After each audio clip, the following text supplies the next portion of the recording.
Assalamualaikum warahmatullahi wabarakatuh. Perkenalkan, nama saya Rino Putra Permana, NPM 1921911132 dari Penjas B 2019. Nah, video ini saya buat untuk memenuhi tugas dari mata kuliah Teknik Belajar Mengajar Motorik. Nah, di sini saya akan menjelaskan sedikit tentang hakikat belajar gerak. Yang diantaranya ada yang saya ambil poin-poinnya, diantaranya ada pengertian belajar gerak, apa saja bentuk dan konsep gerak, dan pengertian ranah gerak. Nah, langsung saja ke materi. Nah, untuk pengertian belajar gerak di sini berdasarkan pendapat tersebut dalam penulisan kesimpulan bahwa belajar gerak adalah tujuan untuk hendaknya dicapai berkaitan dengan tingkah laku, keterampilan tertentu. Dalam belajar motorik, aspek penguasaan keterampilan merupakan hal yang paling penting. Bukan berarti aspek lain seperti aspek dominan, konektif, afektif diabaikan. Hal ini sesuai dengan penjelasan Mariel tahun 1976 dan dikutip oleh Lutan tahun 1988. Yang menggambarkan analisis aspek dari belajar yang dalam konten olahraga terdiri dari tahapan penguasaan, penghalusan yang stabilan gerak atau keterampilan teknik olahraga. Dia menekankan integrasi keterampilan di dalam perkembangan total dari kepribadian seseorang. Karena itu penguasaan baru diperoleh melalui penerimaan dan pemikiran dan pengetahuan perkembangan kondisi dan kondisi fisik, bagaimana hal percaya, kepercayaan, dan semangat juang. Nah, pentingnya belajar gerak adalah kunci dalam kehidupan manusia yang selalu berkaitan dengan hidupnya. Bila manusia melakukan gerakan dengan penuh arti, maka mengkoordinasikan dominasi konektif atau gerak konektif merupakan gerak motorik dan emosionalnya. Manusia adalah makhluk berpikir, berperasaan, dan bersosialisasi seperti itu. Nah, selanjutnya ada apa bentuk dan konsep gerak.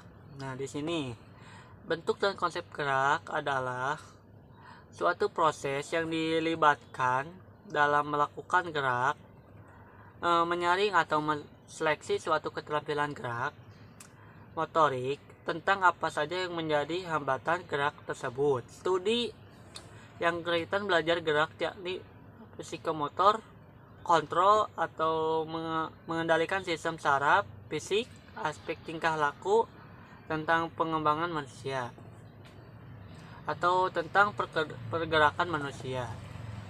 Kedua ilmu yang berkaitan yakni motorik learning dan motorik control perlu dikembangkan, yang saling melengkapi tentang pemahaman tentang konsep keterampilan motorik. Dari pemahaman tersebut dapat menyediakan bagaimana praktis pengembangan manusia dan mental. Pengetahuan tidak hanya dijelaskan dengan teori tentang gerak perilaku manusia, namun dalam pemahaman tersebut menyediakan pembelajaran yang efektif dalam merancang afektif atau optimal, yang bagaimana pula tahapan rehabilitasi dan pengalaman dalam penelitian tersebut. Nah, belajar gerak adalah proses pengetahuan atau proses hubungan dengan praktek atau pengalaman yang mendorong ke arah perubahan yang secara relatif permanen. Nah, dalam kemampuan untuk menghasilkan gerak atau keterampilan, definisi mencerminkan 4 konsep, yaitu ada pelajaran adalah suatu proses dari proses kemampuan untuk suatu gerak yang terampil. Nah, yang kedua ada pelajaran proses dari suatu pengalaman atau praktek. Nah, yang ketiga ada pelajaran tidak bisa diukur secara langsung sebagaimana gantinya inti atau perilaku. Yang terakhir ada hasil belajar yang secara relatif berubah permanen dalam perilaku, perubahan tidak terhadap pemikiran belajar. Nah, dari beberapa pendapat para ahli di atas ditarik kesimpulan tentang konsep belajar motorik atau belajar motorik. Bahkan gerak yang ditimbulkan akibat adanya respon dari simulasi, artinya manusia akan bergerak karena diinginkan sesuatu atau kebutuhan yang diinginkannya. Melakukan gerak atau efisien dalam mencapai tujuan selanjutnya. Dalam melakukan gerak memerlukan koordinasi gerak yang benar. Aspek-aspek yang dilibatkan dalam kondisi seluruh anggota tubuh sehingga dapat bekerja sama dengan baik. Gitu. Nah, yang selanjutnya ada pengertian ranah gerak. Di sini ada ranah keterampilan, ranah keterampilan dan ranah konektif, dan ranah psikomotor. Nah, di sini ada ranah keterampilan. Pada ranah aspek cenderung dari keterampilan mengaji atau mengolah dan menciptakan dominan dalam kemampuan mental berpikir tanpa bantuan alat.